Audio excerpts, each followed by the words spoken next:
This is Python G from Champion Pythons, and we're back with another Python Talk.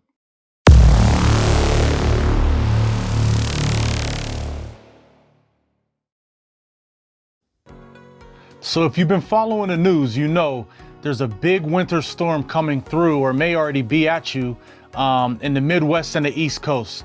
They're talking about several feet of snow, frigid cold temperatures below zero.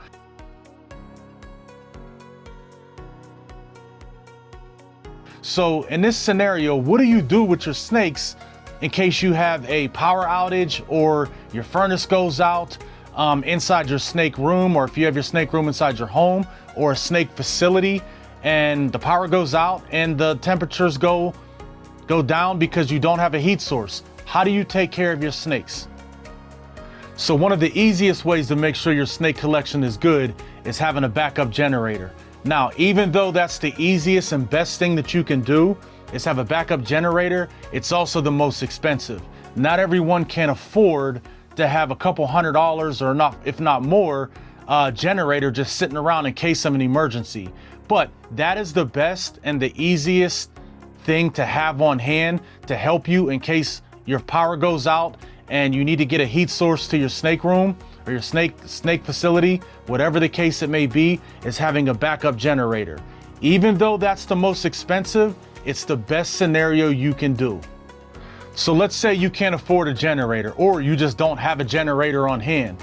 What are some less expensive situations that will help you to make sure your snakes are getting a heat source in a die-hard emergency for them? So here's something that you can do that'll help, that's less expensive, is storage bins. Now, you go to Walmart, you go to Dollar General, depending on how many snakes you have. Let's just say for this video's sake, you have a dozen snakes. You go there, you get storage bins, and you buy pillowcases. Now, you put the snakes inside the pillowcases, you put the pillowcases inside the bins. So let's say you have 12 snakes. You can, depending on the size of the snakes and the size of the storage bin, you can take one snake to one pillowcase and put two pillowcases, meaning two snakes, in one bin. Here's the next step. You get heat packs. This comes with planning. For example, us, we have maybe over 100 heat packs that we use, especially whenever we ship out in the winter times to our customers, snakes out, we have them in our storage room. So this is where planning comes into play. You gotta plan and you gotta have heat packs. Do not get the heat packs that are at the Dollar General for humans. There's reptile specific heat packs that you can buy on Morph Market. You can buy on Reptile Basics. You can buy several different places. So you take those heat packs, you secure them with tape on the inside of the storage bin on the top half. Now, it's very important that you secure them. Make sure you tape them well enough that the heat pack is not gonna fall and land on your snake and it's sitting there on top of your snake and it burns your snake. So you have to make sure, if you have these storage bins and you have your snakes inside the storage bin, that you're constantly going every 20 minutes, 30 minutes and checking to make sure that heat tape did not come unsecure. But that's just another great way to save money, not having a generator to keep your snakes warm for a short amount of time.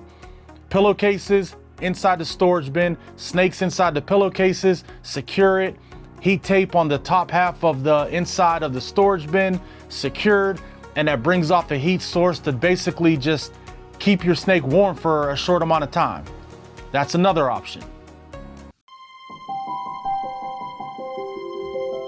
So let's say through this snowstorm, your furnace goes out, or through the frigid cold temperatures, your furnace goes out and your snake room, your snake facility doesn't have heat, but you still have power in the home. Space heaters. That's the easiest way. Get some space heaters. You can get them at Walmart. You know, a lot of people have them on hand anyways. You put the space heaters inside your snake room and you heat the room temporary. Now, it sounds simple, but you got to do a couple different things. Make sure that the heat source of the space heater is not just directly blowing on your snakes. Make sure it's just blowing within the air so that it heats the room up. Also, a lot of people are afraid of space heaters because of fire hazards, so just constantly check. But that's another easy way to secure and have a plan of action in case your furnace goes out in the middle of winter and your snake room gets cold, but you still have power, plug in some space heaters and it'll be a temporary fix and it'll help you out. So this is an option that I got from a friend of mine about a year ago who was in a situation where he woke up in the middle of the night, he had no power, his furnace was out, it was the dead middle of winter, 10-15 degrees outside. He has about 9 snakes total at the time. He had a couple ball pythons, a couple boas, and he was in a situation where he wasn't sure what to do. So in order to keep his snakes alive and okay, this is what he did. He went to Walmart. On the way to Walmart, he's calling the furnace people, calling the electrical company to see what's up with his power. He has no furnace, so he can't plug in a space heater. He doesn't have any bins. He doesn't have any heating packs. So he goes to Walmart, he buys some bins, buys some pillowcases, and comes back to his house. He had to take care of his snakes. He had to make sure his snakes were good. He puts the snakes inside the pillowcases, puts the pillowcases inside the bins, takes the bins to his vehicle, makes sure his car's warmed up, and for about an hour and a half to 2 hours, he had his snakes inside the bins, inside the pillowcases that are inside the bins, inside of his vehicle, and his car running with the heat on to make sure his snakes can stay warm and stay alive. Now, that's a last option, but that's an option that you may be in a situation where you have no other choice. So taking the snakes to your vehicle, heating your vehicle up, he popped open his garage to let some airflow get in the garage while he left the snakes out there. And like he said, I remember it was about 2-3 in the morning. He said he just sat in the car and waited for the furnace people to come to fix his furnace and the electrical company to see what was going on. And he sat there for about an hour and a half while things were getting fixed until he could get his snakes back into his snake room in his home and get them warm and get them back to their home and safe. So he put them inside of his vehicle, had his vehicle on, had the heat on inside of his vehicle, and he kept his snakes alive. Whatever it takes to make sure your snakes are good and kept alive, you have to do. Now, these are just a few things that you want to make sure you do not do in case of an emergency where your power goes out or your furnace goes down, you have no power, whatever the case may be. It's the middle of winter time, it's freezing cold, and you got to take care of your snakes. Do not light a fire or a candle and put your snakes next to it. I know it sounds crazy, but people do desperate things in desperate situations, and having their snake next to the candle and possibly burning it. Space heaters. Your furnace is out, you do the option of having space heaters, you're in a panic, you set your snakes or your snake rack or your snake bag, whatever the bins, whatever the case may be, you set them right next to the space heater with the heat blowing directly on it. Don't do that. Just let the space heater fill the room with heat and you'll be good to go.